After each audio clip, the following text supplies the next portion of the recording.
Well, Happy New Year. Welcome to the first radio-free professional wrestling of 2024. It is I, Shawn, and along with my tag team partner, Ashlee, and we're partying like it's 1999. Ashlee, Happy New Year's. How you doing? Happy New Year, Shawn. I'm good. How are you? Doing well. I do believe we have a lot to talk about on the very first day of 2024, and it may not be all positive for one AEW. Yeah, kind of a strange pay-per-view this weekend. True. So we're going to skip the traditional Control Center 76 questions. We're going straight to a review of AEW's last pay-per-view of 2023. We had about 36 hours to sit on this and think about it, Ashlee. And we're going to go through the matches. And we'll hit the Chris Jericho controversy during that match. And we'll give our thoughts about that. But going into this pay-per-view, Ashlee, were you thinking this is going to be a good show, mediocre show, or a bad show? Honestly, the card was not built up to like expectations. And, there was some injuries and stuff that caused some switches and some last minute changes to the card. But usually when AEW's back is against the wall and we have a less than stellar looking card, they usually manage to kind of pull it out of the bag. But this one, I feel like couldn't overcome some of the underlying controversies that were going on beforehand that were simply not addressed in a way that I think most people would have found appropriate. And then some kind of strange booking calls, I would say, during the card. Let's go ahead and we'll talk about 0 Hour first. The very first match we saw of the evening was Will Nightingale versus Chris Statlander. And I've seen a lot of people talk about how the finish was botched. I got to watch this match this morning. It's a fine match, and yes, the finish was a little bit messy, but still, I left that match feeling like those two ladies are still two of the best wrestlers in AEW's women's division. What do you think about the first match? Honestly, I feel the same way. I thought it was a very good match up until that kind of like string of bad luck there at the end with the powerbomb botch and everything. But I mean, still, again, you're right. These are two of the best women in AEW's women's division, and they were going pretty hard for about 10 minutes beforehand.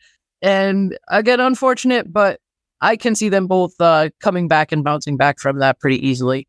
Me as well. I thought it was a fine opener, and it got the crowd warmed up. And honestly, I watched the 0 Hour the morning after I watched AEW Worlds End, so I was coming with it, already seeing the main pay-per-view. But honestly, looking at it with the crowd seemed like they were happy for this first match, and they definitely loved the second match, which was the 20-man Battle Royal. And this was a fun Battle Royal, Ashlee. Yeah, I think the Battle Royals for AEW can be a little hit and miss. But I think, like you said, overall, pretty fun one. Pretty tight. I didn't see any. Sometimes you see some sloppy spots in any Battle Royal with, people just knowing there's so much going on. But it seemed like everybody was in. I would honestly love to see, I think I tweeted this out the other night, that I would love to see them make this like an annual tradition and name it after Brody Lee and have like a memorial tournament for the TNT title every year in honor of Brody Lee. Yes, I mean, they did say this was the winner would receive a TNT title shot whenever they choose to have it. And that's a little bit of foreshadowing coming on to this pay-per-view, but I agree with you. I feel like AEW should carry this tradition on, and they should name it after Brody. Yeah, I think it's a great way to honor Brody Lee and kind of a great way to get somebody who maybe you want to push every year kind of into the picture and get somebody new into there. I feel like with Killswitch / Luchasaurus coming into it, the choice was kind of obvious with the match coming later for the night. Yes, it is an obvious choice of who would have won this match, but how they got to it was kind of interesting because you saw the start of this match. Everybody decided, hey, we got the Murder Hawk and we got Killswitch. There's two people we need to take care of for a minute. So they buried these guys underneath tables. You saw Serpentino use a chair and smash these tables, trying to put these guys out of commission for a bit. Then the other 18 guys got into the ring and they started eliminating each other. Later on, we saw the Murder Hawk and Killswitch get in there, and they basically went on a elimination spree. Yeah, it's nice to see Murder Hawk get on the card again. Somebody who AEW seems to forget they have on their roster, and is very good and would make quite the great monster heel on. He might be one of the most misused, underappreciated professional wrestlers in that company. I agree. I've loved Lance Archer, and I would love to see him be in something like the TNT title picture. So we get down to our final four. Our final four are Lance Archer, Killswitch, Danhausen, and Trent Beretta. Now, Trent and Danhausen smartly eliminated the Murder Hawk together. And we get the moment where, hey, it's for everybody. Let's have a hug. Then Trent decides this is the moment when I want to toss one of my friends out before we eliminated the other giant. And I, for one, was happy to see Trent Beretta fail to get this title shot. Yeah, you gotta get rid of the other guy first, Trent. Honestly, I'm glad to see Trent make it to the end. I think Trent is a very good singles performer, and like you said, just you gotta team up with your partner first, then you throw him over the top rope. Yeah, I mean, like they got half the equation right. Then it was a nice little story, and the crowd did boo Trent Beretta, toss out Danhausen because everybody loves the also nice but evil Danhausen. True, definitely a crowd favorite. So we move on from that match to the last match on 0 Hour. It's for the FTW title. It's Hook versus Wheeler Yuta. And has anybody seen Wheeler Yuta since he kind of tapped out from Hook? I'm kind of worried about him now. Yeah, pretty brutal choke out there with a piece of a hockey stick that Hook used after he broke it over Yuta's back. You know, this was a fine match. I mean, Yuta is probably another person who's benefited from the fact that he's in Dispatching, the Blackpool Combat Club, and he's progressed through the year. His promos are still coming along, and the promo he cut here in this match was not the greatest. It was the atypical generic heel promo. I hate the city. I hate your sports team. I'm so much better. And I was happy that the music for Hook cut him off, and we got this match started. It was a fine match. So everything on 0 Hour is well worth a watch. And this crowd was happy to go into the main pay-per-view. And here we go. First match up. It's a 8-man tag match. It's the non-winners of the Continental Tournament facing off against each other. We started off with such promise here. And this was a fine 8-man tag match. And here we go. Our tag team consisted of Claudio Castagnoli, Brian Danielson, Daniel Garcia, and Mark Briscoe versus Brody King, Jay White, Roosh, and Jay Lethal. This should have been like the main event of this, or the semi-main event of this show. This match over-delivered. Truly. I mean, the names in it, how could it not have? You look at these teams. It's insane. I was just happy that Garcia was the one they decided to give the win to, and this is going to push him off into 2024, hopefully on a path towards maybe the TNT or international title, I hope. Yeah, kind of a great kind of a continuation of the story of him kind of taking a lot of losses during this whole Continental Classic, being the one to lead the team with, especially of all people, Bryan Danielson to victory. I just love the fact that you have Garcia come down to the ring. He's about ready to dance, and here comes American Dragon's music, and he just walks by him. It's like, you're the student, I'm the mentor, follow me. Yep. So, yeah, I agree with you. It's a fine match. Good opener for this pay-per-view. And we move on to the next match. And this match has a little bit more interest now since we know that it's probably Andrade El Idolo's last match with the company.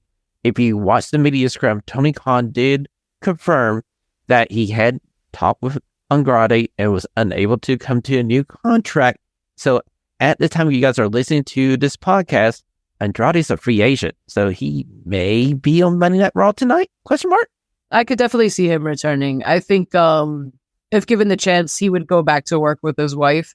I think it kind of leaves a strange position because a lot of people kind of foresaw like maybe Ric Flair and stuff still being involved in AEW, like possibly something there, but now it just leaves him there. I don't know where that leaves any of that. But like all the best to Andrade. He killed it in the Continental Classic and had a great match with Miro here to cap off his time here. Exactly. I was happy they didn't decide to make this a squash match for Andrade. They gave Andrade a bunch of offense. He gets the figure 8 locked in. You think he might get the victory on Miro. Then CJ Perry decides to turn on her client, sweeps his arms. Miro gets out of the figure 8, locks in game over, and Andrade taps.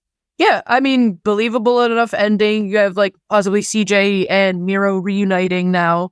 And let her manage him and let them be a duo on Collision. And this, I'd love to see that. So let's get that going on TV.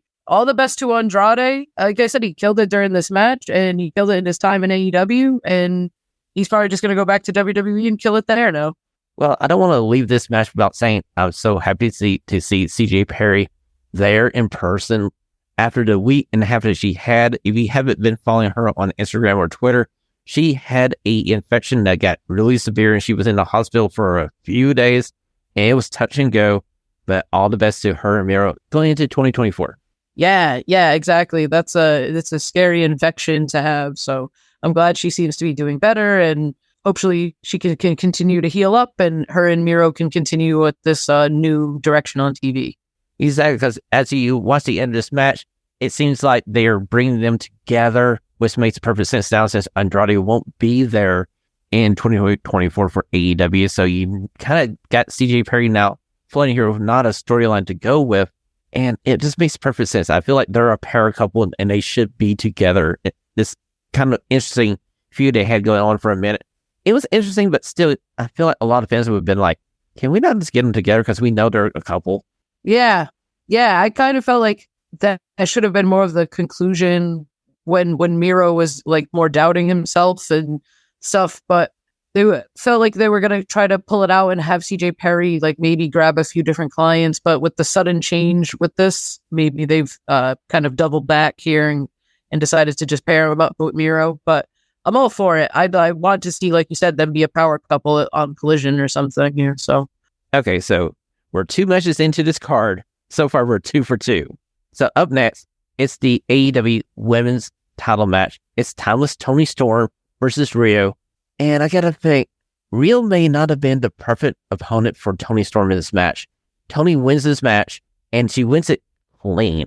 Yeah, kind of surprised. I mean, a little assistance from Luther with a couple of spots, but overall, kind of surprised to see her get the clean win over Rio, especially because Rio is such a fan favorite. You know, I was just counting the minutes down till we see Mariah May come down there with the title or something and cost Rio the match. I was looking for them to do something that would give her an excuse for this loss, and they didn't really do it. Now, personally, my thing about this match was Rio is like 50 pounds lighter than Toni Storm, probably. I feel like Rio should be in like a featherweight women's division. If you're going to have Rio stay in AEW, I feel like we should subdivide this women's division into 2 tiers and have Rio be the champion of a featherweight division and make it kind of like Stardom where they have like these lighter female wrestlers who go like super fast, and I feel like that might be something they could do in 2024. Maybe splitting up the division too would be a good way to get a few more like exposure for a few more people. Yeah, it's a possibility. This is something I was thinking about when I was watching this match. I was going like, I like Rio, but I was telling David, I feel like she may be out of place in this new AEW women's division in 2024. It does seem that way too, because especially with how sporadic her appearances have been, it's tough to find a spot when you're only appearing like once every few months, you know? Yeah, true. I feel like she has a lot of commitments in Japan, and she focuses a lot of attention over there, which is rightfully so. I mean, like, wherever you're making the best money, that's what I'll be doing. I just feel like if you're going to keep her a spot in AEW, we need to benefit her appearances. So she seems special when she comes over, because I didn't feel that special within this match with Toni Storm. That being said, I did like the post-match Mariah May coming down, and I love that we're kind of teasing like this, you know, like Mariah May seeming, I feel like, is going to turn on Toni and eventually go after the title. So I'm all for like this. I love this continuation. And if you did not see, Toni Storm in the media scrum is by far probably the most entertaining thing of the night. Oh, yes, it was. And oh, by the way, I'll go ahead and I'll steal her bit. Ashlee, what's your New Year's resolution for 2024? Oh, no. Honestly, I would like to watch more like Japanese like promotions that I'm not as familiar with. Okay, I'm going to say I want to try to take this show to the next level. That's my New Year's resolution for this podcast and me personally. Like, we've been doing this for 3 years. I just feel like I want to make sure we produce the best possible show possible. That's a good one.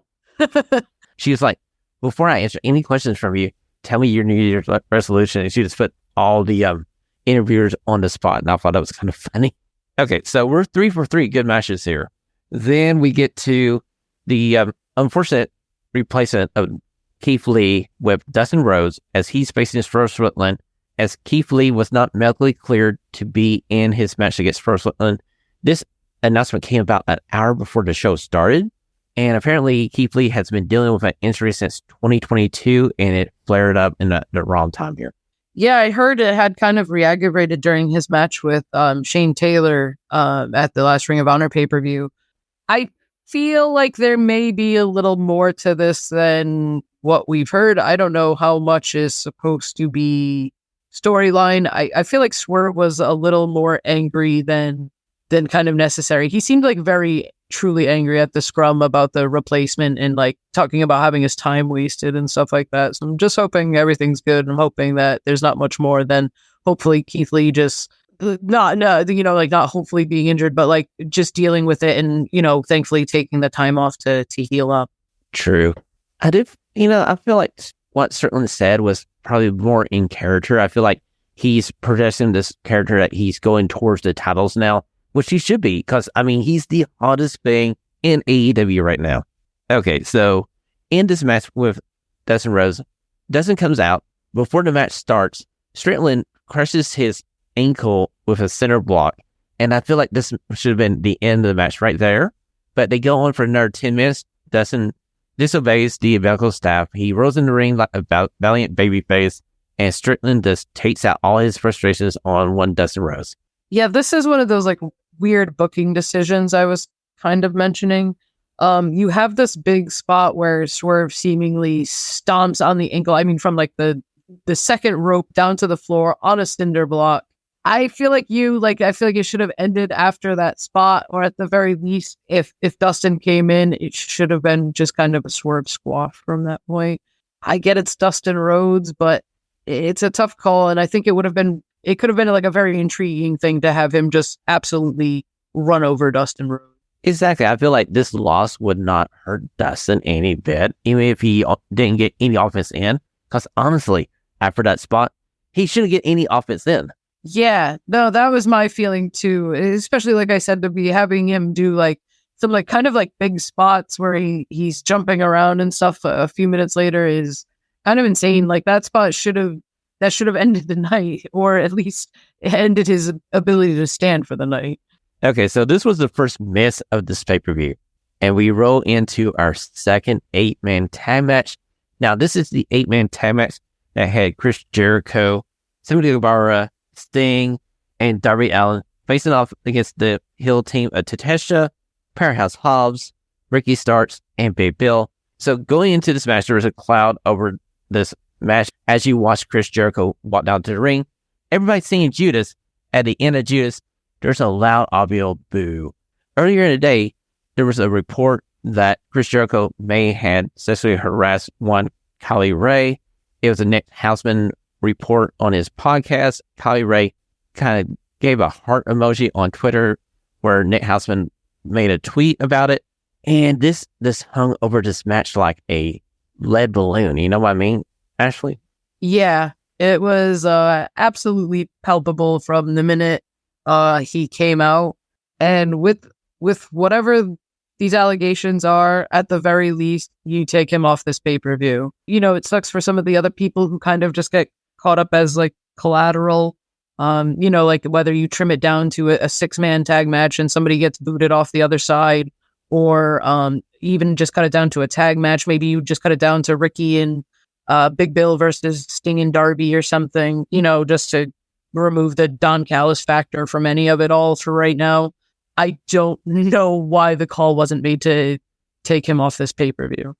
Okay, I went into this pay-per-view without knowing what actually was going on. I'm on vacation as we're recording this podcast, so I was off Twitter until I started hearing the boos, and I went onto Twitter. Then I got caught up to speed, and it's just another misstep by Tony Khan and supposedly this AEW advisory committee. Like you said, Ashlee, the easiest move to make was pull Chris Jericho from this pay-per-view. And we get to the media scrum, and we had a few questions about this, and Tony Khan gave the standard business answer of, I can't answer this. We have a AEW advisory committee. We have a sexual harassment policy. We have an open door policy.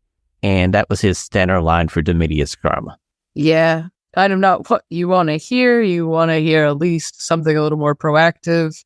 Again, baffled by the decision to at the very least, like just suspend him for now until if you're not sure of what's going on, just sort out what's going on, or if you do know what's going on, to figure out what you need to do and just do it. It doesn't matter that he's Chris Jericho. It doesn't matter his stature or what he's done. If he did something wrong, it needs to be dealt with.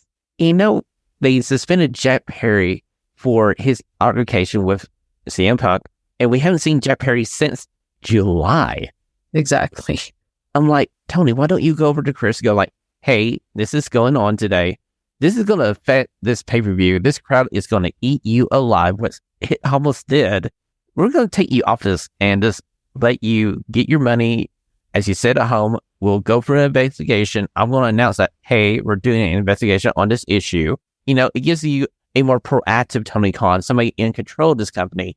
This is just another example that he has no control over his wrestlers. Yeah, I mean, Chris Jericho has kind of had his foot in his mouth as of lately on social media. And then this story coming out and all of these allegations coming out now, you got to do something. Like I said, like, it's baffling to not take him off the card, to assume that people, especially like AEW's fan base, are very in tune with social media, and a lot of them are like died hard. They're always on talking about it. So you knew at least a portion of your fan base was going to know about these allegations, and it almost hijacked the show midway. Exactly. So it doesn't really matter about this match, but Ricky Starks gets pinned by Sammy Guevara as they're trying to make Sammy Guevara yet another face run of this guy. And honestly, I felt sorry for everybody else in that ring because this match was playing to a deaf crowd. Yeah. Again, another baffling decision. And I want to say, I feel like it would have been a little easier to turn Sammy at least a face if they hadn't gone with this weird, nonsensical way of turning him back into a baby face, of like being upset that his baby was in a painting that Don Callis commissioned, which is like just very weak ammo for a baby face run when you have somebody like Don Callis, and it was very easy to have Don Callis boot him out and tell him he wasn't good enough or something, which would have been, Don Callis is an automatic heat magnet. I feel like it would have been like the easier automatic way to go about it, but weird decisions leading into another terrible decision. And then on top of that, you pin Ricky Starks of all people on the team. Yeah, this didn't do no favors to anybody. Like you said, I feel like they should just made this match go away and just had Tony Khan go like, the media scrum go like, we had to pull this match because of Chris Jericho's allegations. We just made the smart decision of letting him go home.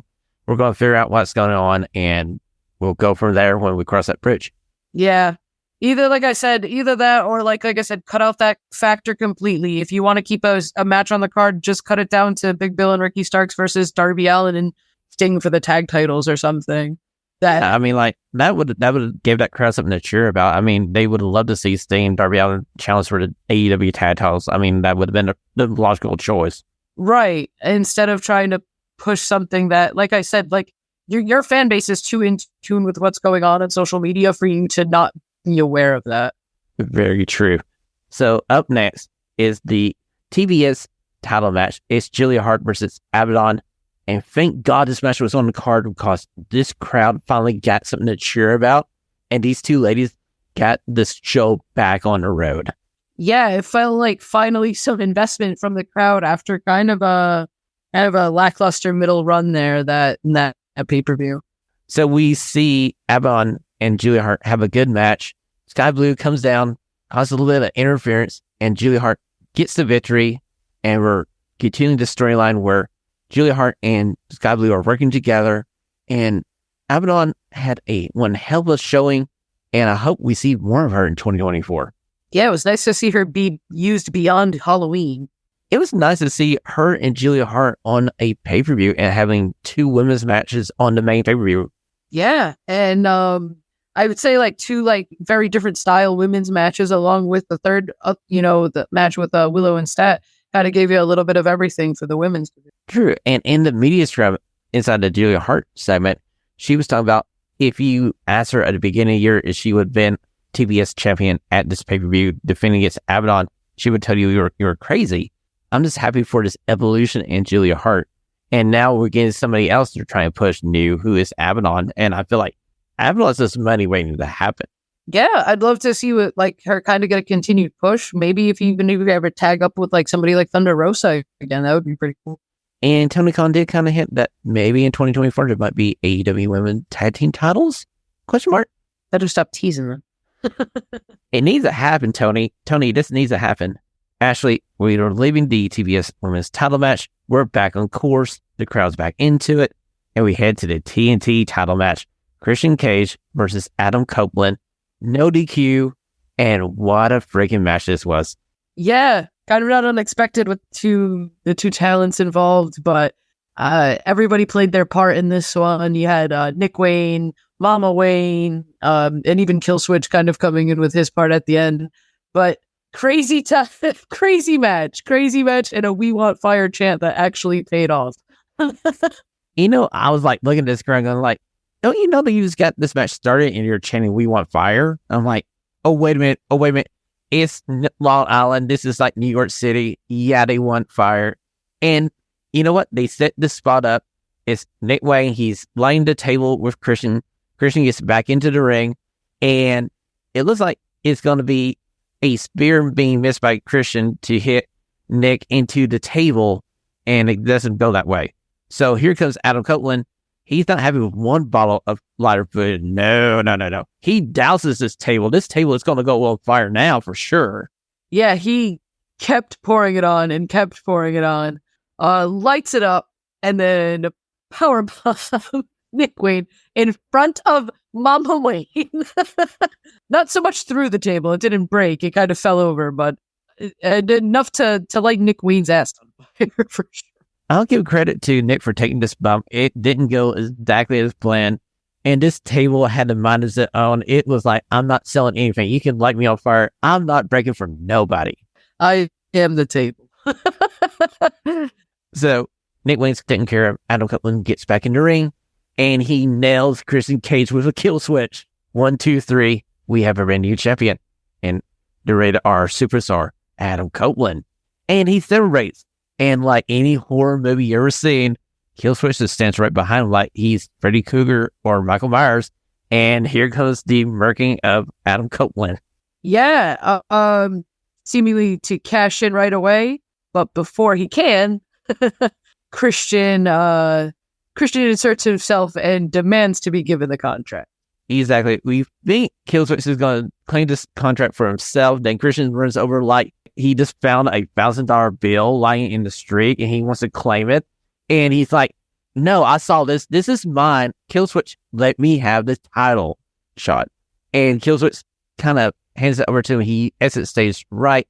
Christian thinks, like any good heel, I just need to sign my name to this contract, even though it's not my contract, and it works. It did.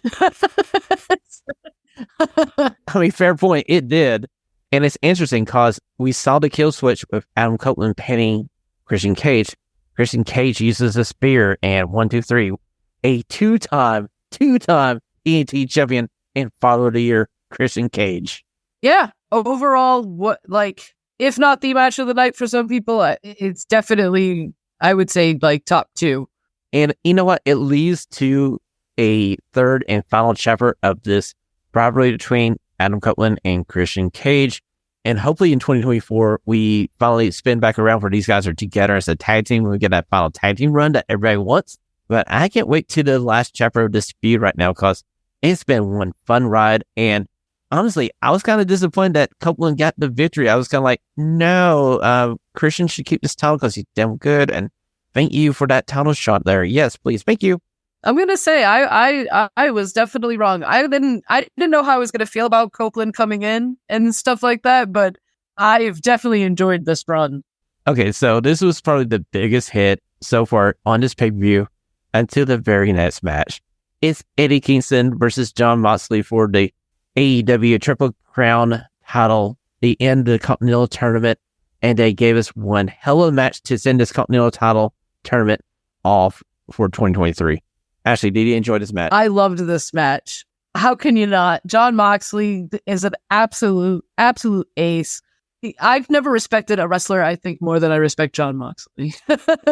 This match was basically a story of they start off being like better rivals, but still, the underlying friendship of these two guys, and even having Bryan Danielson on commentary at the start of this match, really pulling for Moxley to beat this bum. And at the end of this night, both gentlemen give Eddie Kingston the proper respect as Eddie Kingston retains his ROH title and gains the Continental Classic title. So now he's a Triple Crown champion. And are we going to see this title defended in 2024, Ashlee? I believe so. I think Eddie's going to be a fighting champion, and I think the possibilities are endless now. I don't know where he's going to be defending them. I don't know how this new belt is going to work, if there's any stipulations or attachments or anything to this belt. I don't know how I feel about the design, though, I'll be honest. Well, I did hear people saying that it's like basically they threw one into the creator belt design for like 3 minutes and pulled out something. So, and it could use some work. Yeah, I can see that. Okay, so we're at the main event. It's MJF versus Samoa Joe for the AEW World title. And I gotta say, the opening for MJF coming down to the ring was excellent. The video package was very funny. And once Adam Cole's music hit, I didn't think much of it. I think, okay, cool. Then, during the match, MJF battling through his injuries like a babyface. But there's this moment where he crawls over to his best friend. Adam Cole goes, "Adam, I need the ring." And Adam's acting like the worst best man ever. He's looking through all his pockets going like, "Wait a minute, I have it. I know I have it." And he finally pulls it out, but it's a little too late because Samoa Joe locks in the clutch. And we get a very interesting ending here because the referee goes over, lifts the arm up 1, 2 times, they drop. And on the third time, I was thinking, oh, MJF is going to lift his arm up and we're going to continue the match. It drops. The referee turns around, acting like this wasn't really the finish of the match, but I think he was in shock too. And Samoa Joe beats MJF clean with the submission. And then we finally found out who the devil is. And Ashlee, are you surprised who the devil is? No, but it still breaks my heart. We got to retard the Double Clothesline podcast now because there's no more Double Clothesline partnership because the devil is Adam Cole, baby. And he revealed his new faction of being the Kingdom, Matt Taven, Matt Bennett, Wardlow, and Roddy Strong. And I don't know how I want to debate about this group because I feel like this group's missing something. Oh, wait a minute. Actually, I know what this group's missing. It's missing Britt Baker. This should have been Britt Baker pulling off the mask as the devil and keeping Adam Cole hidden for just a little longer because both these gentlemen are going away for a bit because they're both injured. As it reported that MJF is taking some time off to recover from his injuries. We know about Adam Cole and his ankle. So we leave this kind of like with a pause, a period, like to be continued once these two guys get healed up. But I feel like if he had Britt Baker revealed as the devil, she can come out and cut promos and go like, I don't want to cost MJF his title because I didn't like that SOB hanging around my boyfriend. So I took care of this issue. That would have been a swerve. Yeah, I mean, I don't think it was like the out of left field choice. I think it was kind of like the plan from along. But like you said, it's like a weird way to leave it because Adam Cole did this and it didn't directly get him anything. You know, like he didn't win the title. He didn't win anything out of this per se. He just cost MJF his. And I guess that could have been the event. But I mean, now he's still going to have to just go back and heal, and so is MJF. And that dude is banged up. So I'm hoping he just takes all the time he needs and heals up. Exactly. Because wrestling logic here, I'm thinking about, okay, Adam Cole, you just cost MJF the title, but the title's on Samoa Joe. I feel like this is not working as according to your plan.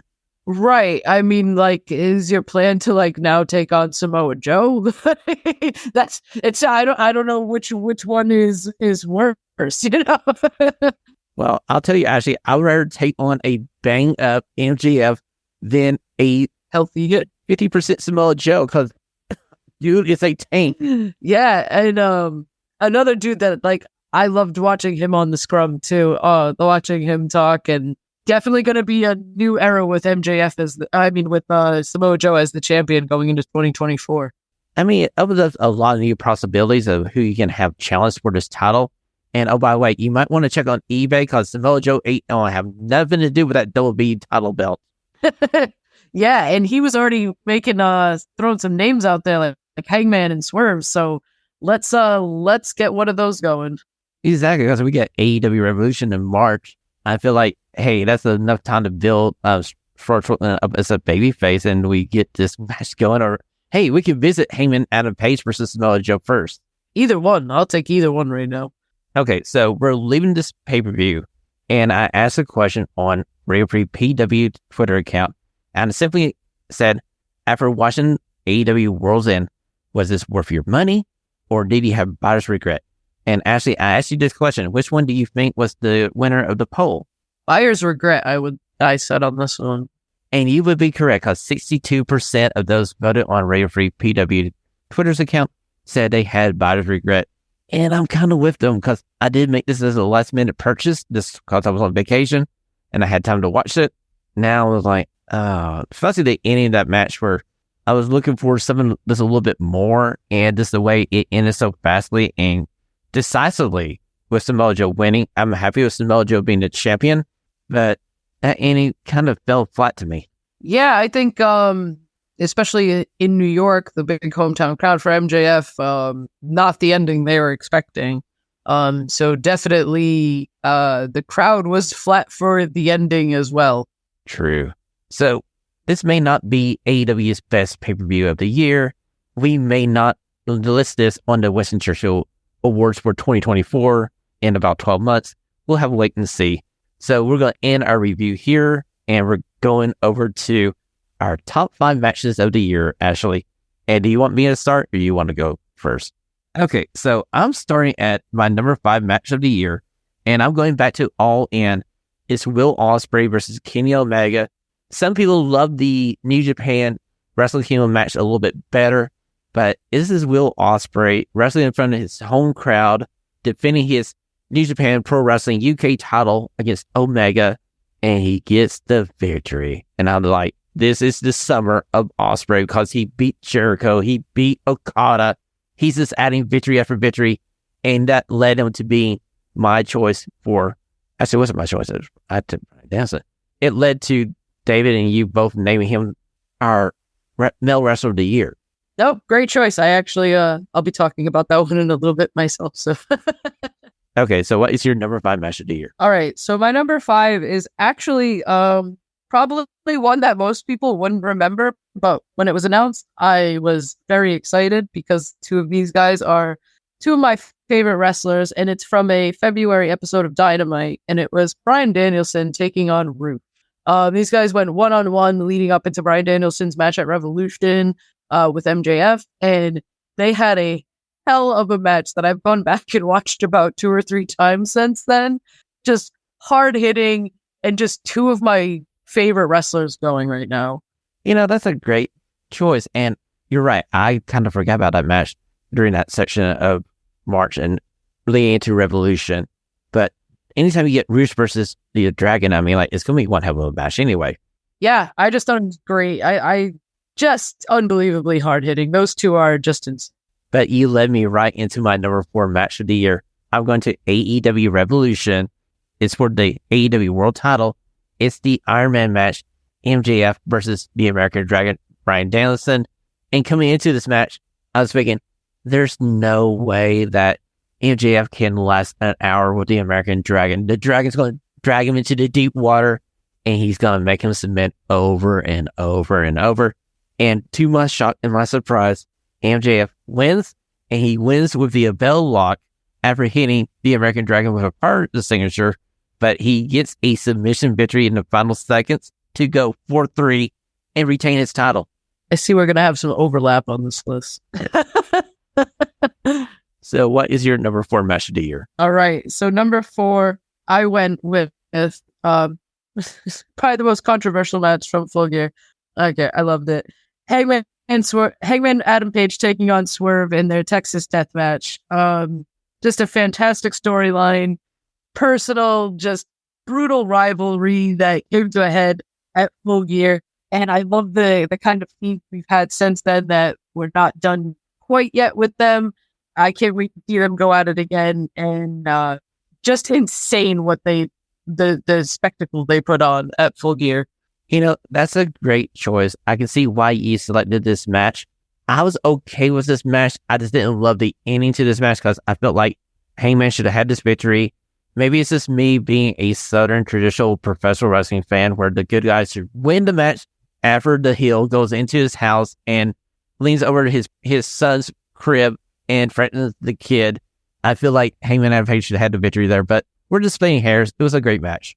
Okay, so I'm heading to the number 3 match of the year for me, and it's a match that wasn't scheduled to happen, but it had to happen because Ricky Starks was supposed to face CM Punk in a scrap match, but instead, due to CM Punk getting fired, we get Ricky Starks versus the American Dragon defending the honor of Ricky the Dragon Steamboat. Because going into this match, Ricky Starks thought he was going to sign a strap match with the Ricky the Dragon Steamboat, but that Steamboat said there's more than one dragon, and you could see Ricky Starks just crapping his pants when he saw it was going to be him versus the American Dragon, and this match was freaking great. Yes, I loved this match. That was such a good choice. I'm so mad at myself for not putting this on here. Yes, if you ain't seen this, you need to go back to see this. This was the best strap match I have ever seen in my life. So good. And Bryan Danielson wrestling that match with a still healing forearm at the time, so much so that he did not even use the arm during the match. He basically wrestled this match one-handed. Every match of the year list is just going to be a Daniels. I tried my best not to make it a Will Ospreay and Danielson Love Fest, so I had to put matches on that weren't them. So what is your number 3 match of the year, Ash? So my number 3 is one you kind of spoke about already, and I did go also with the second Omega and Ospreay match, and I kind of did the same thing. I flip-flop back and forth, but the second match, what it did for Will Ospreay, just unreal. The crowd getting to sing along with it, with his theme, everything. This is finally getting to beat Kenny Omega, along with the year, like you said, that he's had, finally beating Okada, topping Chris Jericho, just having a hell of a match with Yota Tsuji this year. What a year he's had. It's unreal. And despite Kenny Omega's injuries and stuff like that, to still go out there and put on a performance like that is, I don't know how he does it. True. And 2024 is going to be just another great year for Will Ospreay, as he's coming over to AEW full time, and maybe he's going to be wrestling Samoa Joe for that title. That would be a great match. I'd love to see that. Okay, so my number 2 match of the year, I'm going back to one of the early days of Collision, and it's a tag team match. It's the best 2 out of 3 falls, FTR versus Bullet Club Gold, and I remember this was the match that basically gave us our secondary podcast for a while.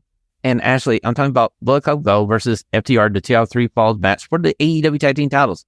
And normally a 2 out of 3 falls match, you know how it goes. One team gets a pin real fast, and the other 2 fall, the second fall comes really quick after it. Not this one. This was a masterclass of how you put this match type together. This was actually my choice as well. And yes, we had no idea who was going to pick what matches because we didn't talk about it until we recorded. No, I just, like you said, fantastic. Well, like 58 minutes. It went 58 minutes, and it left the fans chanting 5 more minutes. Yeah, unreal tag match. FTR, as always, just putting on one of the best tag matches you've ever seen, and it was such a great way for, I feel like, Jay White and Juice Robinson to kind of break out a little better. It felt like they were kind of a little more muddled at first, but like that was like a truly great breakout performance that everybody was oh my God, this match is great. And it was so good. It was almost tag team perfection on it. It's like everybody discovered Jay White and Juice Robinson, and we're looking at them going like, they wrestled before this, right? Yeah. I honestly feel like it has to do sometimes with the way AEW introduces people. It's not always. Okay, my question for you, was this your number 2 match of the year? Yeah. Okay, so we'll go on to my number 1 match of the year. And in traditional Shawn style, I got 2 matches instead of 1. 2. Because you need both. To understand this story, you need both. And I'm going over to Progress. It's Carter versus Spectre Bay. Yes, 1A is their steel cage match, which you need to go see because Tom Gotton's Carter wrestles about 20 minutes with 3 fractures in his foot and puts on one hell of a performance. But I'm going back one chapter. I'm going back to chapter 150 when the man comes around. It's Tom Dawkins not being Cara versus Spectre Bay in a no DQ match, and everything is on the line for Tom Dawkins because if Tom Dawkins loses this match, he's out of Progress, never can come back, and Spectre Bay comes down to the match dressed as Cara with the face paint and everything, the whole entrance, and during the match, Tom Dawkins rubs the paint off of Spectre Bay, and that paint gets onto Tom Dawkins, and he morphs back into Cara, and it's this a great match you need to go out to see. I'm all for any kind of cage match, so like I'm in. I'll check it out. So, David, there you go. I have a 2-for-1 special Progress at the top of my top matches of 2023. You're welcome. Ashlee, what is your number 1 match of the year? All right. So my number 1, this my Danielson matches of the year is Revolution, the match with MJF. That match was just unreal. Danielson to me this year had like the best one of the best Iron Man matches I've ever seen, one of the best strap matches I've ever seen. He's just on a fantastic streak, and I feel like when it comes to MJF, there are people on social media who will often say he is only a talker and that's all he has, and then he goes out there and oftentimes has match of the night, and then every time he has a match, I see the same discourse come up again about how he's only a talker, and then he has match of the night again. And this match was like no exception, and the performance he put on out there truly showed why he was the belt was put on him and why he was picked to carry the company this year. You know, this was the match that made me shut up and finally recognize that he could actually wrestle. Because, like you said, I was one of those people who were like, yeah, he's good on mic. He's a good heel on the mic. He gets the proper heat. This match showed that he can actually freaking wrestle, and we got to see more of it as we got in for the year, and he flipped over to being the babyface. And honestly, MJF is worth every penny that AEW is paying him. And then some. I feel like this match, it definitely showed too, like, I know, like, as a heel, MJF often has, like, a lot of, like, shenanigans, like, tied into his matches, and we had some shenanigans in this match as well, but I felt like, bell to bell, like, you'd be hard-pressed to find a better in-ring performance. True. I mean, there's hardly anything wrong with this match. You would have to sit there with a fine-tooth comb to figure out anything wrong in this match. So good, and I cannot wait till MJF heals up and gets back and gets to get revenge on his so-called former best friend now. Well, you know what? Perfect segue into our next segment. This is our 5 bold predictions for 2024. And I'm going to lead off this segment because I kind of hit at this one. My first bold prediction is Okada signing with the WWE after his contract runs out, and he debuts at WrestleMania versus AJ Styles and gets a victory over AJ Styles at WrestleMania. Wow, okay, we're going like specifically end bold. I had Okada leave. I'll swing for the fences here. Hey, okay. I had Okada leaving Japan. I don't know, I don't know where he'll end up, but I have him leaving New Japan. So I think that alone I thought was like huge, and you're already like pitching storylines and stuff. Hey, if he goes and faces AJ Styles, like, let's go. You know, this one actually might be more. Him leaving New Japan might be more real now than ever, as there's a story going around right now that he was one of the factors that led to the change in leadership in New Japan Pro Wrestling in the last couple of weeks. Yeah, the president stepping down and stepping away, and now Hiroshi Tanahashi taking over. Congratulations to Tanahashi on the promotion. I can't wait to kind of see what he's going to say at Wrestle Kingdom. They say he's going to make his first speech and a public appearance as president. Well, it's going to be a very interesting start to New Japan Pro Wrestling in 2024. And we'll give you guys an update after Wrestle Kingdom. Now, my second bold prediction of 2024 is WWE Monday Night Raw leaving Monday night, leaving the USA Network, going over to FX, and they're going to have it hopefully on Tuesday night as they move NXT over to the CW, and that will be on Wednesday night. We finally get Monday Night Raw away from Monday Night Football. I have Monday Night Raw moving to Wednesday. Ooh, we get the Wednesday Night Wars. Okay, I'll kind of let's go with it, Ashlee. I don't know what network they end up on.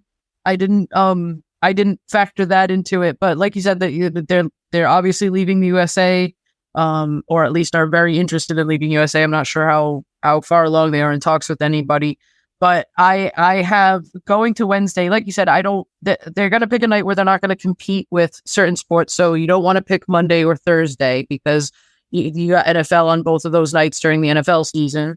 I could see them choosing Wednesday specifically to target, kind of like a so-called Wednesday Night War with AEW. That's kind of cool.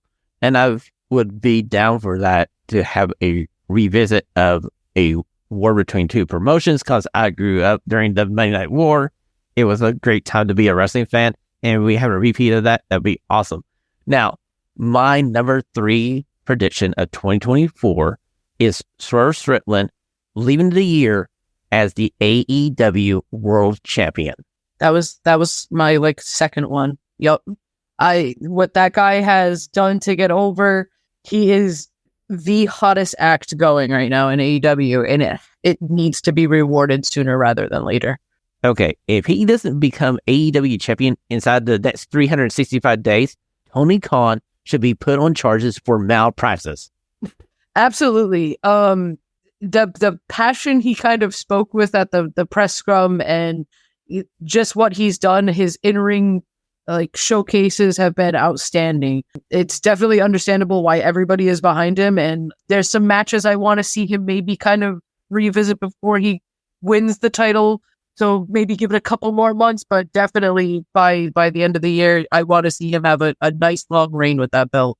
Yes, he deserves it. And I feel like this past year has put the proof in the pudding that this dude can carry the company on his shoulders. So my next bold prediction of 2024 is Mercedes Moné does not sign with the WWE or AEW. She keeps her independent status, and she hops from promotion to promotion for another year. I had her going to TNA. There's this rumor that TNA has some money. They're going to go for a big signing.